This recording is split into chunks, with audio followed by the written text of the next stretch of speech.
Yeah, so Fletch just asked a good question about conditioning, so like kind of where we'd put it if we had like the free range of basically choosing when to do it, where we sometimes get the opportunity to do it, but often we're dictated to by, well, not dictated, the head coach will lead it, and you know, there's sparring involved.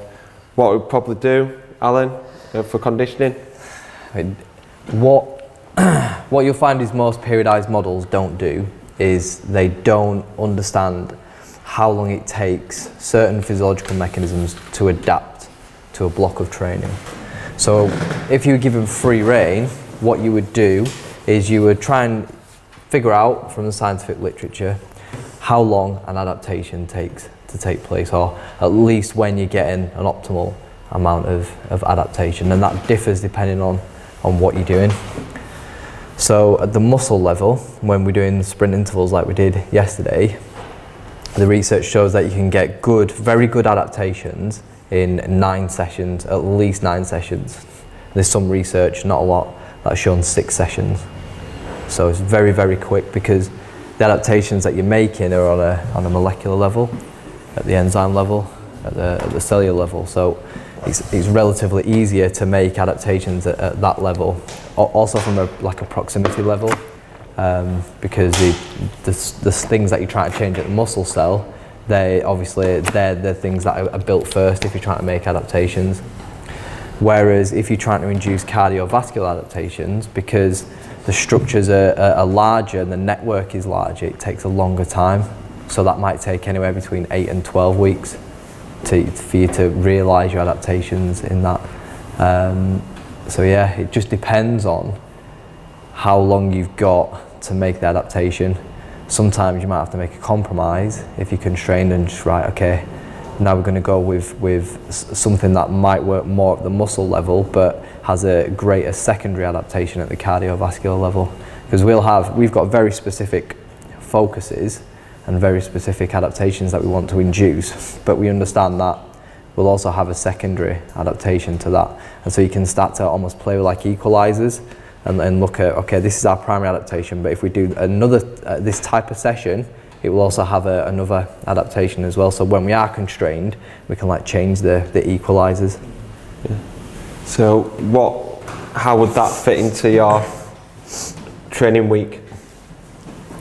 In terms of Monday to Saturday or Monday to Sunday, if we were planning, yeah, where would we put our conditioning? If we, in terms of what, like AM, PM, or just in days? In days, yeah. In days, ideally you'd have 3 days a week. You'd have 3 days a week. Would it be on a sort of a day where they're less stressed in like the gym, where they're doing more heavy sparring days, they're not thinking so much about the Always prioritise boxing training and technical work. But they're going to be doing a lot of stressful days in the boxing gym anyway, so sometimes you just got to be mindful of that, how many reps you do and how many sets and what phase they are in training. So like for us, we'll still do, like with our amateurs, the strength and conditioning session and the conditioning is on the same day as the sparring all the way through. But if we know they've got championships coming up and they're doing a lot more sparring and the boxing becomes more important, got to do it. So like at Team GB, they'll train 3 days a week, no matter what. So when I'm working with Fowler now, and I'm like thinking, I've got to manage it a little bit more. It's like I used to train 3 days a week. 3 times a day, so I'm used to it. So I'm used to being tired. I'm used to being able to push through it. So the cop out is it depends, but just make sure that I'd say no more than 2 high intensity interval training days on the trot. That's the absolute maximum. Yeah. For like really high load days, I'd have a rest day after it and not do any running. If I'm doing 4 times a week, I'd have 2. I'd have a block of 2, have a rest day, and then have another block of 2. If I'm having 3 days a week, I'd have at least. If I'm having 3 conditioning sessions within a week, I'll make sure that there's a day in between. So I'll probably do it Tuesday, Thursday, and then do it on a Saturday, depending on what they do. Or Monday, Wednesday, Friday. Yeah. For example, yeah. You said that you do your strength and conditioning when sparring's on as well. Yeah. So what do you prioritise with the boys then? Does sparring come first and then the strength and conditioning, or? Because obviously they have to give concentration to their sparring. Yeah. I'd really, again. It's another one where it like kind of depends on what level of sparring they're having. So for a professional boxer, I'd say like they have the sparring in the morning and then do the strength conditioning. But if we're quite far away from fight night, I'd work on the physical aspects, work on the strength conditioning, because if they do, like Jordan Gill, he's just switched from doing strength conditioning in the morning to the night, and he says that it's affected him more strength conditioning wise. He were able to like get through like the boxing sessions because they're movements that he's used to, but the movements that he's not used to and he's feeling a little bit fatigued, that takes a lot out of him. So if they're strong and fit enough, if they're doing it in the morning and then doing sparring at night, that doesn't have as much effect on them than doing sparring in the morning and then doing S&C in the afternoon. So another factor on that point, we find finding sparring partners that essentially some sparring partners might have a day job, so sparring might have to be in the evening. Yeah. But for us, sparring is the main priority. Yeah. Yeah, for sure. Absolutely. It's like with amateurs, you've got a lot of school time, isn't it? So you can't really get them in the morning to do, the strength. Yeah. It's almost like for us, like we start our club at 6 in the evening, and that's the only time we're able to have it. So Yeah. I'm just trying to think, I don't overload them at the moment. I think boxing's that day, we do Wednesday, we do a Wednesday session of strength and conditioning. But I'm thinking, can I involve, a session of them boxing with strength and conditioning without burning them out? Saturday, again, they're just being a bit funny with us. We can't get the hall, but do you know what I mean? So it's like I've got Monday to Thursday. Yeah. Do you know what I mean? And now I've got senior classes and I think it's two junior classes. Yeah. So it's just one Wednesday is that where I feel like, okay, that's the only time I can work the strip. So I'm just thinking of how other ways I can work it so that they get the strip like, I don't know, maybe twice a week or something like that. Do you know? Yeah. Without trying to drain them out. Yeah. Yeah. So do you think that's a good idea for me to give them it?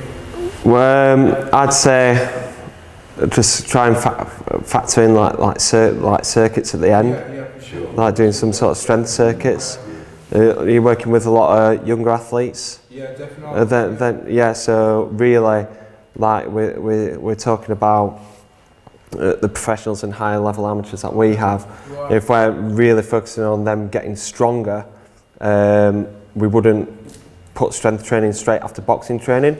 But if we're talking about youth athletes, what's important to them is they get good movement and they're getting slightly stronger, and third and most importantly is that they're getting good training habits. They're buying into strength conditioning, they're wanting to squat, they're wanting to lunge, they're wanting to get a stronger core, and that's going to benefit them for the future. So I wouldn't think too much about that training, adaptation and doing strength after boxing is bad. What I would think about is just getting the opportunity to get them moving better and getting them good training habits. All right. Any questions from over here? Andras? You've got loads, mate. You've got loads of questions. So we're not going to run out. Yeah. Simple question for core training. Can we work with this exercise like circle, or how many exercises? Each exercise for the type, one type. Yeah.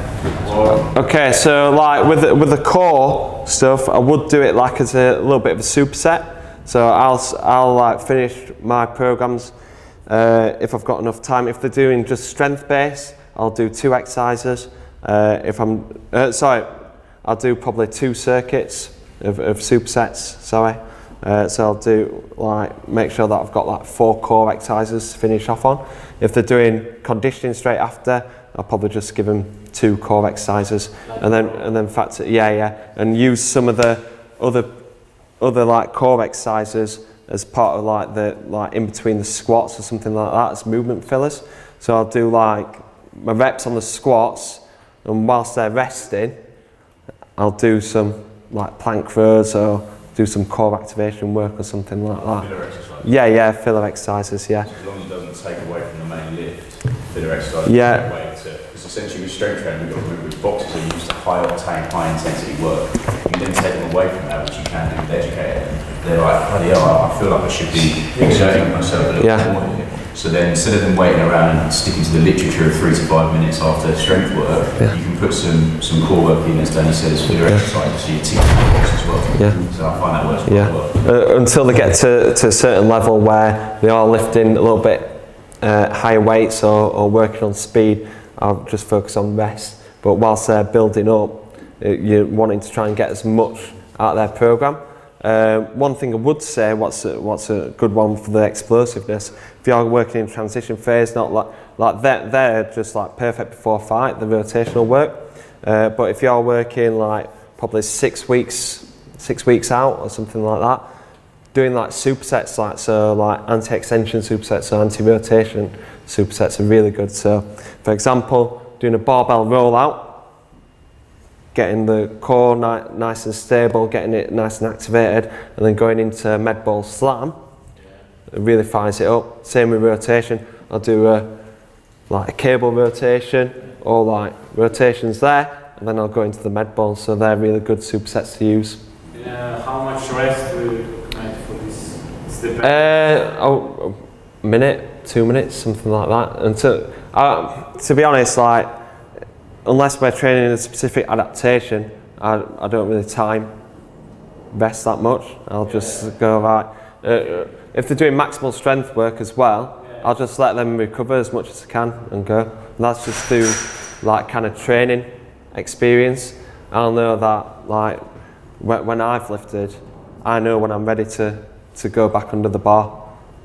So I'll have a look at the athlete and go, right, you're ready now. Or if last one were a little bit harder for them, I'll give them a little bit more rest. If I'm doing velocity-based training, I'll do around about 2 minutes rest. If the numbers are going down, what I'll do 3 minutes rest. Sometimes we get chatting, we miss the thing here. You tell them, right, you've got to carry on, and they'll start talking about something else. And what you'll find is when they go a little bit too long, they've lost that potentiation from the last set. And the weights are getting a little bit slower. So like I say, having rest time, having specific rest times sometimes don't help. Having a rough guide of what you want to do will help you. And you as a coach just got to gauge it. If they're feeling a little bit knackered, give them a little bit longer time. If they're firing, just keep it to a minute or 2 minutes. But if after boxing training, it's different. Because with youth athletes, it's not always after strength training, maybe after boxing training. Will be different, these circuits for core? Core? Just do like 4 exercises and make sure that you're getting all the key movements in. Yeah. Okay, any more questions? Yes, about this 30-second sprint in this condition. Because maybe we don't have a treadmill, and sometimes outside is cold, simply, so maybe it's a bad day. Do you have any substitution? I was thinking about with a bicycle or something like this. There is any other exercise that will do the job? Yeah, anything that you can power yourself is preferable to something that's powered, such as a motorised treadmill. So if you've got a bike, an exercise bike, most of the research has been done on exercise bikes anyway, and so we're transferring it through to whole body running on the curve. So most of the research has been done on the bikes, so we know that's effective, we know that it does work.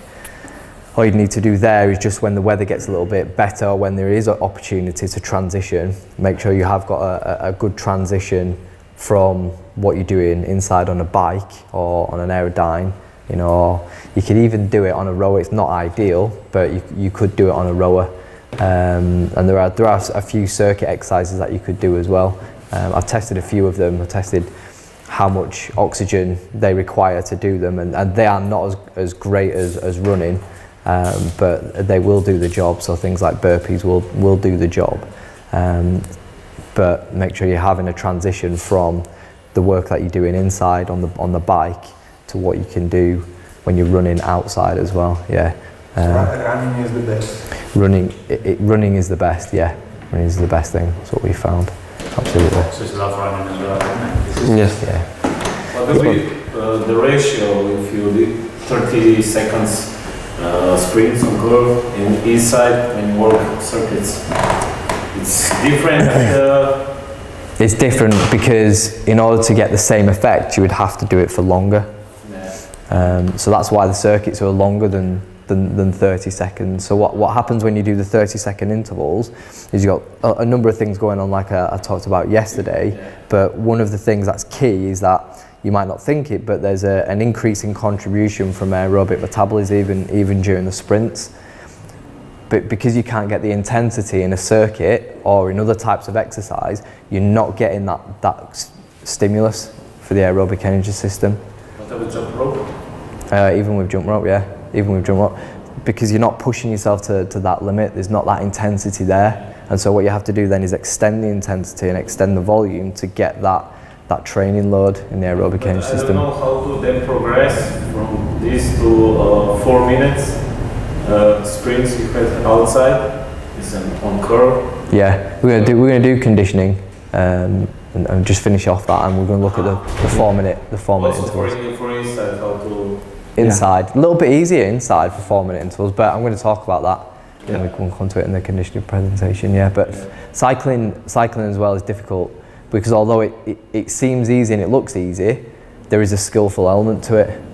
And so, for example, even though I'm lighter, and you can't say anything about this, even though I'm lighter, I can produce a lot more power, absolute power, than the boxers can because I'm more skilled at that pedal revolution. So I'm producing a lot more power, so I can be a bit more intense, whereas boxers who aren't familiar with cycling can't do that, and therefore the intensity is decreased and the potential train adaptations is But not as well. much as me though.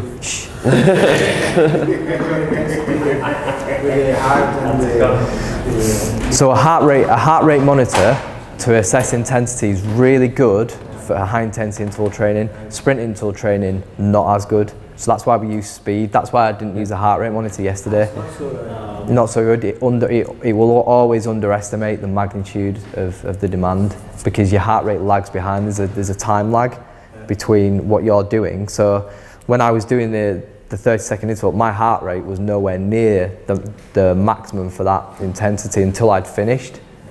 Until probably maybe about 15-20 seconds after I'd finished when I've done. So if you're using heart rate to measure intensity on a sprint, it's going to underestimate that demand, so we don't use it. So it's much better to use rating of perceived exertion. It's much better to use speed rather than use heart rate, because as well, the primary goal is not to cause an adaptation in the cardiovascular system. The primary adaptation is at the muscle level, but the primary adaptation when we do 4 minute intervals and variations of that is at the cardiovascular system. So that's where we are looking to monitor and track how much time we're spending in the red zone at 90%.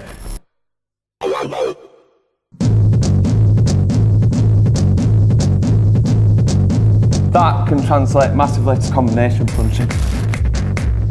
So we want a strong, fast and explosive athlete.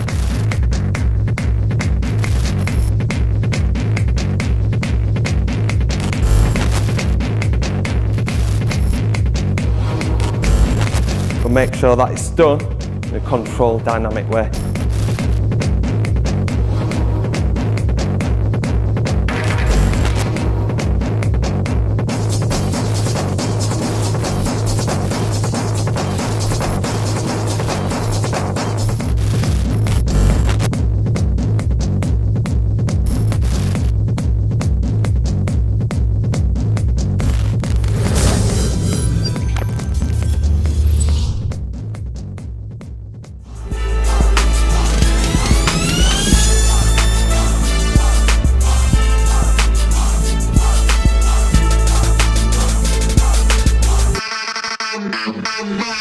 Adaptation.